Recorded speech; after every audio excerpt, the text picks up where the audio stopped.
এই যে কুমড়ো আলু পটলের তরকারি, আমি তো রুটি পরোটার সঙ্গে সার্ভ করে দিয়েছি।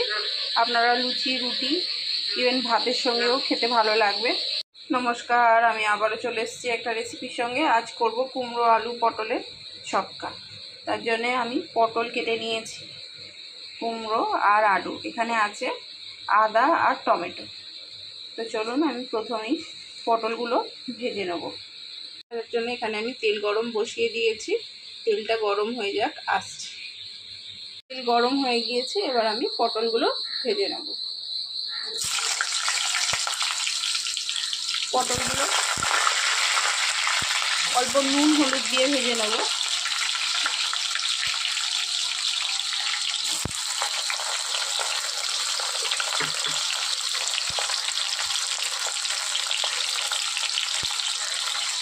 খুবই অল্প নুন দিয়ে দিলাম, আর দিয়ে দেবো হলুদ গুঁড়ো।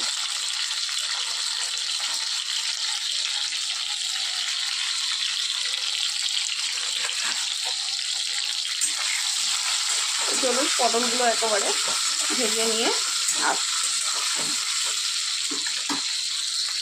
পটলগুলো ভাজা হয়ে গিয়েছে, তো চলুন এবার তুলে নিই পটলগুলো। পটল ভাজা তেলের মধ্যেই দিয়ে দেবো গোটা জিরে, শুকনো লঙ্কা আর তেজপাতা ফোড়ন।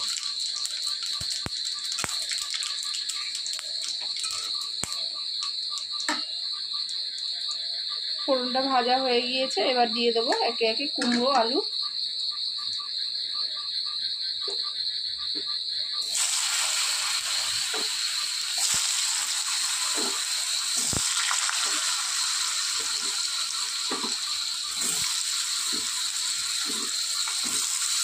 কুমড়ো আলুগুলো দিয়ে নিয়ে আসছি। কুমড়ো আলু দিয়ে দিয়েছি, এবার দিয়ে দেবো স্বাদ মতো নুন, আর টমেটোটাও দিয়ে দিয়েছি।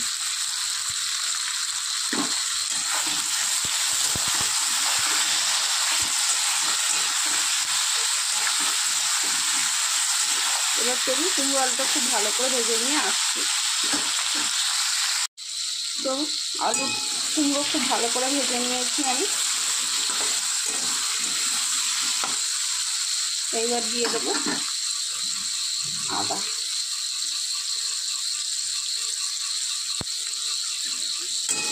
আদাটা দিয়ে একটু কষিয়ে নেব।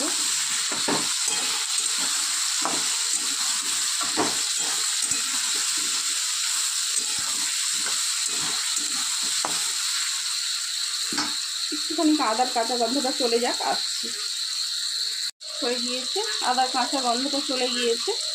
এবার একে একে মশলাগুলো দিয়ে দেবো জিরে ধনে গুঁড়ো, লঙ্কা গুঁড়ো, আর দেবো হলুদ গুঁড়ো।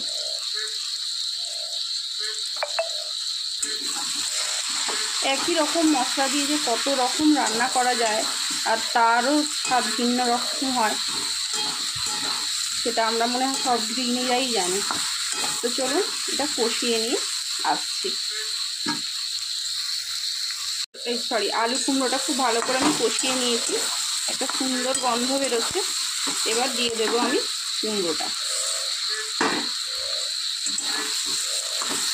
কুমড়োটা দিয়ে এবার আমি পরিমাণ মতো জল ঢেলে দেব।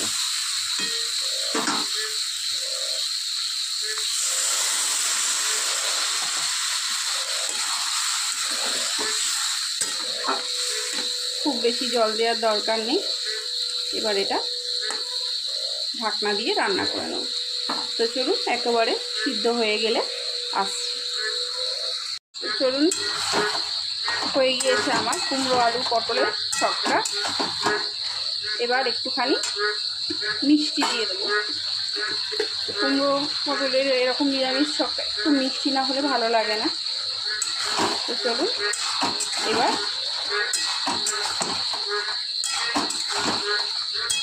চিনিটা গলে গেলেই নামিয়ে নেব, আর নামিয়ে নিয়ে আসছি। সবই গলে গিয়েছে, এই যে আলু কুমড়ো পটল।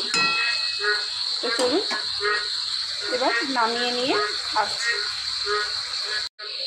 যে কুমড়ো আলু পটলের তরকারি আমি তো রুটি পরোটার সঙ্গে সার্ভ করে দিয়েছি। আপনারা লুচি, রুটি, ইভেন ভাতের সঙ্গেও খেতে ভালো লাগবে। তো চলুন, রেসিপিটা যদি ভালো লেগে থাকে অবশ্যই লাইক, শেয়ার অ্যান্ড সাবস্ক্রাইব করে দেবেন। আর রেসিপি সম্পর্কে কিছু জানার থাকলে অবশ্যই কমেন্ট করবেন, আমি তার রিপ্লাই দেবো। তো চলুন, আজকের মতো টাটা, দেখা হবে অন্য কোনো দিন অন্য কোনো রেসিপির সঙ্গে।